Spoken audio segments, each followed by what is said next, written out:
Hey gamers, it's G from the corner, and today we are in for such a treat. I am going to be talking about one of my, if not my personal favorite game on the Nintendo 64, Mario Party 3. I absolutely love this game, and with its recent addition as part of the Nintendo Switch Online Nintendo 64 app, I feel like, I really got to sing its praises now because everybody can finally go play it. It's finally been re-released for the first time ever. This game is without a shadow of a doubt my absolute favorite Mario Party in the entire series, and you'll find out why soon enough. So, without further ado, let's just get right into this one.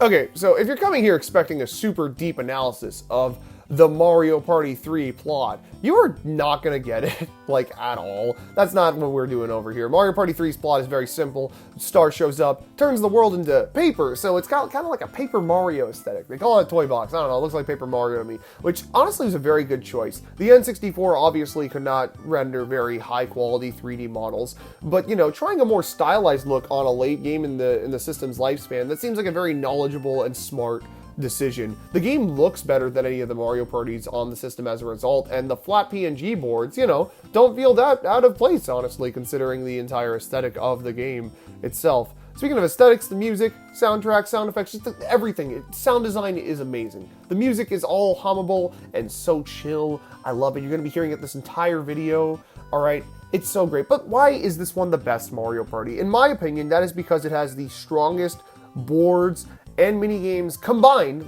in combination. I think those are the strongest in the series. And it also has a really fun item system, I think my favorite in the entire series. So the boards themselves. There's 6 boards in this game. That's right, they used to put 6 boards in Mario Party by default. Crazy, I know. That's the one time you're ever going to hear me be like, kids these days don't know what it was like in my day when it was better. But they're all great, honestly, in my opinion. There's not really a single super stinker. I'm sure if you ask some other friends of the show, they would tell you that Creepy Cavern's really bad. But honestly, it's not even that awful. Chilly Waters is this... It's probably my favorite board in the game, honestly. It's this Christmas Winter Wonderland. It's such a Christmas tradition. I think we'll play it on the corner next year, honestly, for the holidays. The Spiny Desert is such a cool stage. There's these sinkholes that'll bring you from one area of the map to another area. There's a Mirage Star that'll be fake, and you won't know which one's real or fake until you pass by it. And Waluigi Island. Who could forget about Waluigi Island? Such a crazy board. There's so many crazy events on this one, from the counter in the center that takes everybody's coins away when enough people land on the happening spaces, to the literal island of death that'll just be all one space depending on the turn, including oh my god. Okay, I guess I'll talk about the board mechanics now. Game Guy. There's this new mechanic on the board. Blue spaces give you coins, red spaces take coins, question mark spaces, events happen. Bowser spaces, bad things happen. There's item spaces where you'll either answer a question or play a mini game. Complete RNG on what item you'll get for the most part, if I'm being real. And then the Game Guy spaces. So what'll happen on this space is that you'll lose every single one of your coins and be forced to wager them in a casino-style minigame. You'll have to... It's so great. There's so many ridiculous ones. There's some where it's like an easy loss. There's some where it's an easy W. There's one where you can very easily, and this has happened multiple times when I've played this game before, multiply your coin count by 10. See, I don't know if you've realized at this point, but I love the absurdities of Mario Party. I love the absolute chaotic stuff, and Mario Party 3 is by far the most chaotic game in the series. Alright, chance time is still in this game. Works just as always. You can trade coins or stars. Battle minigames are still in this one. You can wager anywhere from 50 to 0, which if it's 0, you'll just not do a battle game. That's pretty funny in my opinion. And of course, those items. So here's the thing, normal Mario Party item system, just like in 1, 2, 3, Superstars, 8, you'll get an item, you'll use the item on yourself or another opponent. That's kind of how it works. But in Mario Party 3, there are these rare items. You can't get them in shops, you can only get them on the item spaces, but they are just so broken. There's one that'll trade the barter box. It'll let you trade all of your items with another opponent's items. There's one that'll allow you to, the bank spaces, where you have to deposit coins if you pass them, and then if you land on them, you take every coin out. Now, if you pass by it, you can just take every coin out, whenever you want. The wacky watch. This is honestly alone what brings it to, okay, not alone, but it's such a great mechanic. If you use this item, the game will immediately go to the last 5 turns setting. either you'll lose like 20 turns. I remember I played a 35-turn game of this game once. We got this like turn 3, and then that was it, 8-turn game. Or you can end up extending the game by using it. You know, there's options in other Mario parties. I think Superstars is really the only one at the moment to like actually extend the turn count, just like in the settings. But, you know, just this kind of strategic use of that mechanic is so fun to me. And, you know, now let's get into the minigames, though. The minigames are also phenomenal in this one. There's so many classics. Aces High, Water World, Messy Memory, Snowball Summit. Oh my god, the beat goes on. This is such a stupid one. It's like a rhythm game, and you keep adding a new note to the rhythm each time, and it just keeps going on and on and on until everybody dies except for one player. It's so stupid.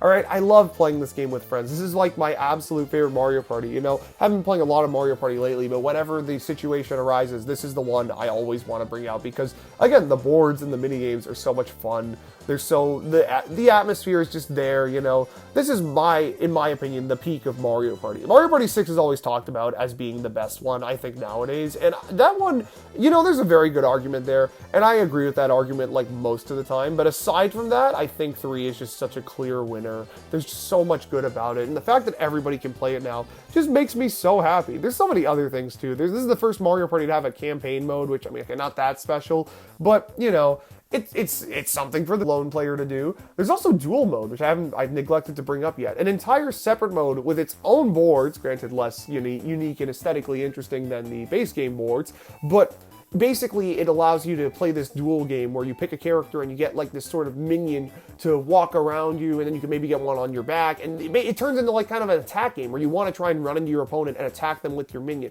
It's such a ridiculous mode. Like, I can't believe it's a real thing that actually exists in a Mario Party, but it's honestly kind of fun. I've played it a few times and it's pretty enjoyable. I'm gonna be honest. You know, some Mario parties will just have dual mode in the board game setting with, like, you know, unique objectives, and that's fun. But this is kind of cool. I can't believe they put this much into a game that was released so late into the N64's lifespan, right before they released another Mario Party the next year. That's crazy how they would put this much into the games. I can only imagine the devs were crunched like crazy and, you know, not treated very well, having to churn out all these Mario parties this fast. But man, you know, it's so crazy that we get to look back on them and realize how much they made in such a short span of time. So high quality. NDQ, please make another one. Please make another one that's as good as Superstars and has more boards. Yeah, is there anything else I'm missing here? Again, playing this with friends, it's such an easy win. Obviously, as a solo player, Mario Party doesn't have that much to offer aside from doing the single-player campaign. And I mean, there's motivation to do that, considering that that's how you unlock the final board in the game. But, you know, it's not the most motivation. You're going to get the most out of this game with friends, and if you have friends and you want to play some Mario Party, definitely pick this up. I mean, the easiest way to do so nowadays would be through the Nintendo Switch Online, which, again, it's just amazing that you get to play this game on Switch now. I've wanted that. I don't know why. I was thinking about Virtual Console back when the system first came out, and I was so hoping that there were some N64 games I really wanted to see come over. Mario Party 3 is at the very top of the list, and I'm so happy it finally is here on the system for anybody to be able to just sit down, play, and enjoy. You know, it's such a great game. The board mechanics, the items, the mini games, you know, there's just so much going on here. Genuinely, it has more to do than almost all modern Mario parties, if I'm being honest. There's more staying power in here than I think there definitely is in Superstars. Maybe I'm gonna sound crazy for saying that, but it is such a good game. Oh my god, it's so good. But yeah, if it isn't obvious, this game comes highly recommended. I hope everybody will check it out. I know the expansion pass is a bit of a pricey tier, but even if you're getting it for just a month to check out this game and play it with some friends for a few nights, you know, I think it's honestly worth it. It's so good. Again, having this and the other two Mario parties on N64 on Switch Online probably makes the Switch the best console for Mario Party, aside from maybe the GameCube. The GameCube had 4 original ones. This one you can play. Super sucks, but you can play Superstars 1, 2, and 3, which granted, same boards as the older games. But you know what? Honestly, it's fine. It's worth it. Hopefully we'll get good Mario parties on the next system again. I'm gonna have to just wait and see for that. But yeah, that's gonna do it for today's review. I hope you guys enjoyed this one. Definitely check out the game. I've said this a million times already, but yeah, I think I'll sign off here. Be sure to like and subscribe for more content coming very soon, and keep yourselves cornered for more. Later.